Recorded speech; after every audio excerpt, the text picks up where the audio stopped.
It's about 18 hours or so after Kovalev was knocked out by Eleider Alvarez on HBO. He released this on his Instagram about an hour or so after the telecast ended. But we're going to talk about it. What's next for him? I think he's done personally. But in TstreeT Controversy, this is TstreeT Controversy Live. Please subscribe. Hi, my boxing fans. Thank you for your support, and I'm sorry and apologize for this situation that I got a punch from Alvarez.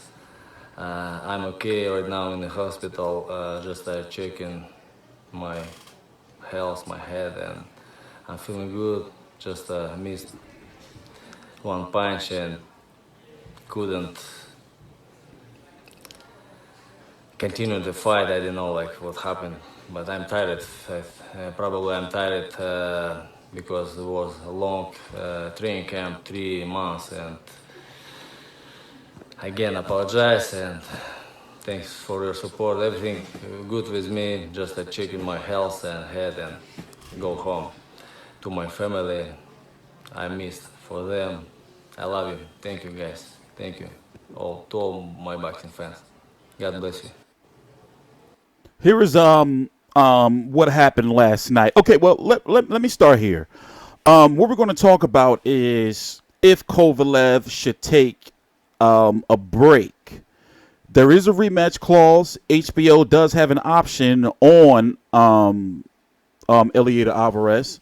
So Kovalev versus Alvarez, or Alvarez versus Kovalev 2 could happen in December if Kovalev and his team won it. But listening to Kathy Duva interviews, it seemed as though, and just getting information, on what happened after the fight, it seems that Kovalev's team would like him to take, some time off. I'm wondering if he's still been drinking, man. If he's still been getting down on that white vodka. Anyway, this is what happened last night. I'm TstreeT Controversy. This is TstreeT Controversy Live. We're going to talk about the 175-pound division as a whole and the shadiness that's been surrounding Eleider Alvarez in regards to he's been a WBC mandatory since November of 2015.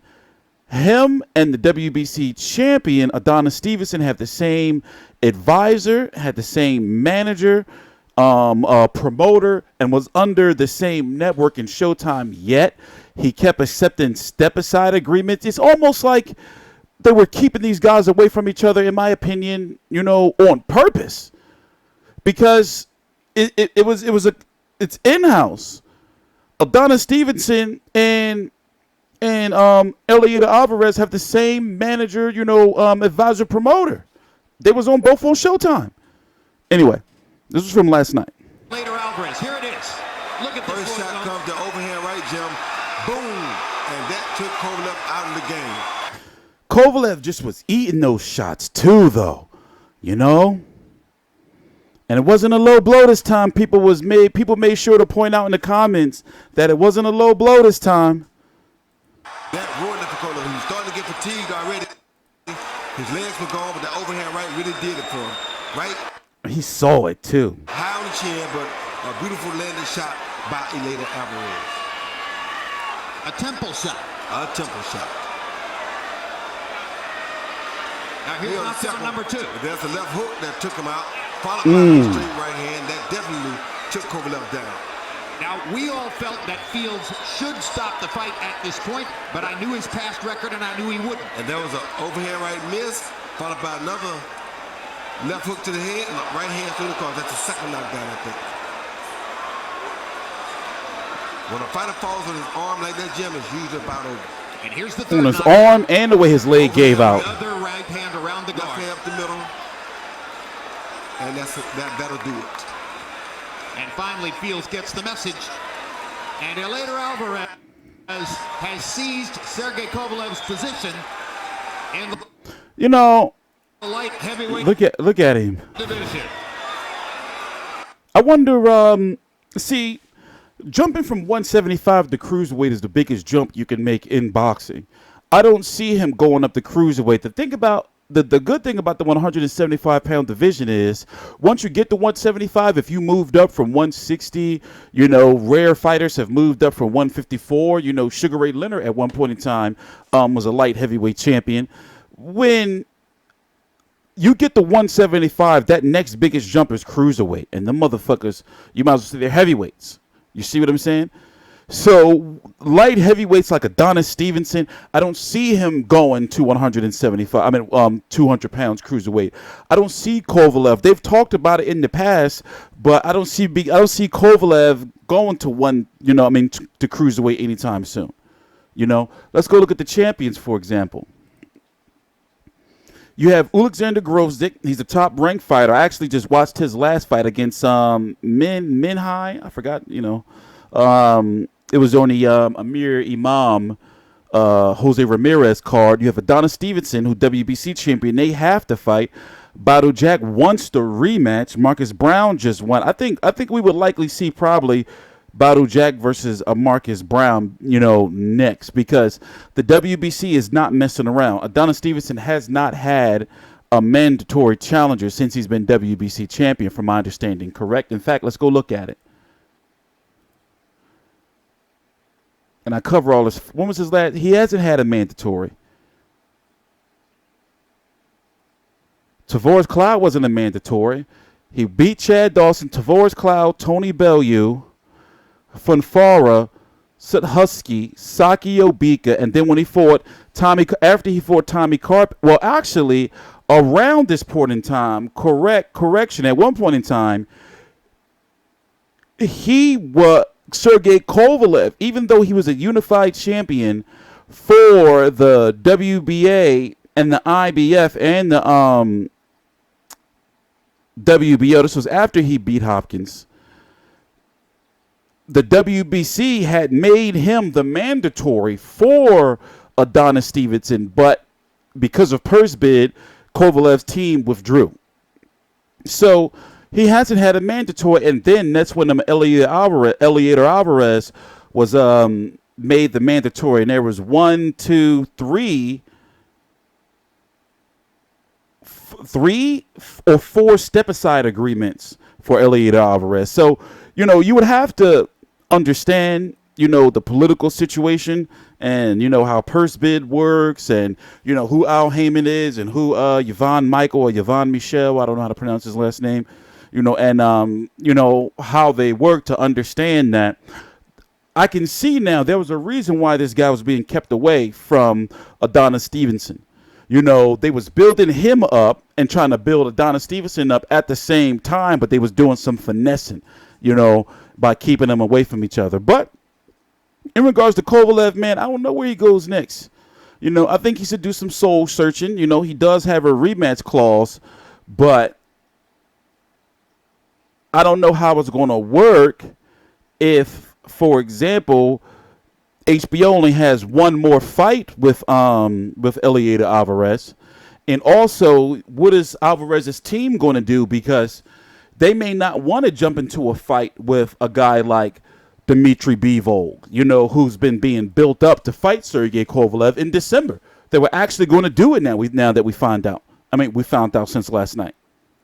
So, I'm sure HBO would probably try to push for Eleider Alvarez versus Bivol, and then when Kovalev returns, if he does take a break, he fight the winner, and it'd be a unified, championship match. In regards to Artur Beterbiev, right now, he has the same promoter, correct?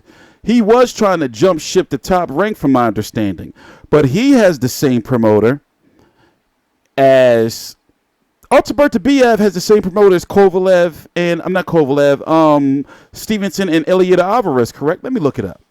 Over here.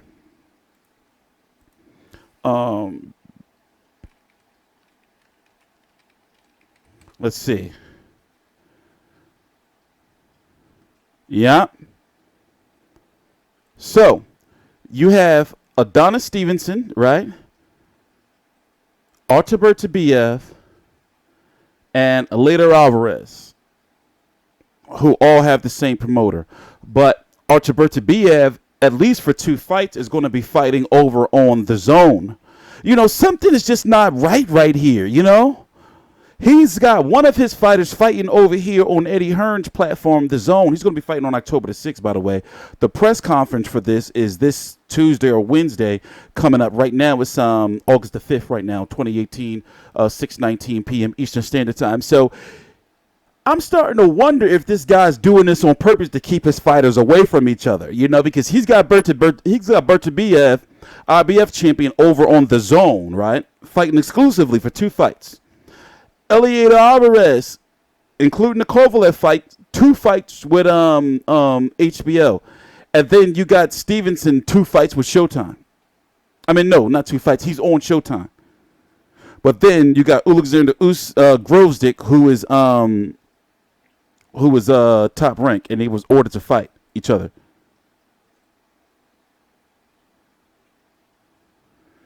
There was also some rumor. You know what? I think I see what's going on here. Anyway, I know people go say that, Andre Ward ruined him, and, I don't know. You know what I don't like is, I don't like that he's a poor sport.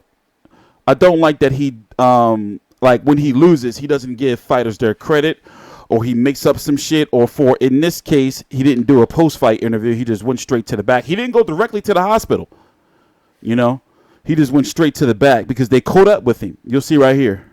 So by Kovalev not recovering, that messed up everything. Official scores in the fight at the moment of the knockout: 58-56 Kovalev, 59-55 Kovalev. I had 58-56 Kovalev.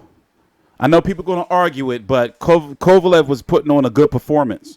Defensively, as we can see, he's just flawed. He can't blame it on John David Jackson. Maybe he's just one of those guys that, he seems like one of those guys you can't tell him shit. He's always right, or, he's always got some smart, slick, sly shit to say to you if you try to teach him something. He just seems like an asshole. I'm sorry, I'm going to say it, even though, I've interacted with him. Well, one time he tried to fucking grab the light on my camera. Wasn't trying to hear it. Like you can see his interviews and everything. He seems like he's, happy and everything, but he comes across as like a prick, like the under, lying Kovalev is just a guy like, I don't want motherfuckers in my fucking face. I just want to fight and drink vodka and people leave me the fuck alone. It just seems like that. I don't know. Maybe he's, he's got a heart of gold. Or maybe he's got a heart of coal. 59-55 Kovalev, and that's the moment at which Alvarez sprung the upset assault. And we get a look now at Sergey Kovalev in his dressing room amid... See, he could have did a post-fight interview.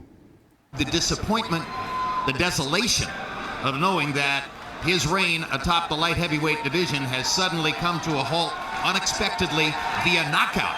A lot of people thought that there was a chance that Eleider Alvarez could go the distance in this fight and perhaps put Sergey Kovalev in danger of a decision loss. But almost nobody, Max, thought that Eleider Alvarez was going to come in here and, as I just said to Roy Jones, suddenly become a light heavyweight Felix Trinidad and knock Kovalev out in the 7th. That's the same thing I was thinking. And, that was a smart way to think, because watching Eleider Alvarez fights, as you can see, last night was only his 12th KO. So watching his fights, he's more of a guy that's going to outbox you. And even when he knocked out Bute, I didn't think that he was going to be able to stop Bute, And I covered this fight. I covered Bute. I covered the Pascal fight, It just didn't fit his MO. If he was going to beat Kovalev last night, it was predicted if he was to beat Kovalev, it was going to be by knocking him out. Nobody was thinking that Kovalev was just going to walk through him. Maybe many did, but people that were giving Eleider Alvarez a chance, they were looking at, okay, he does have the boxing ability. And people were also saying there's a reason why he was being kept away from Adonis Stevenson, or not Adonis Stevenson being kept away from him, or whatever. I don't know. So I'm wondering if we're going to see Kovalev this year, or maybe he'll return around like March or so. Right now it's August. Maybe he should take some time off. It's been a rough You know, let's go look at it. Like, since he lost to Andre Ward, man, that was what?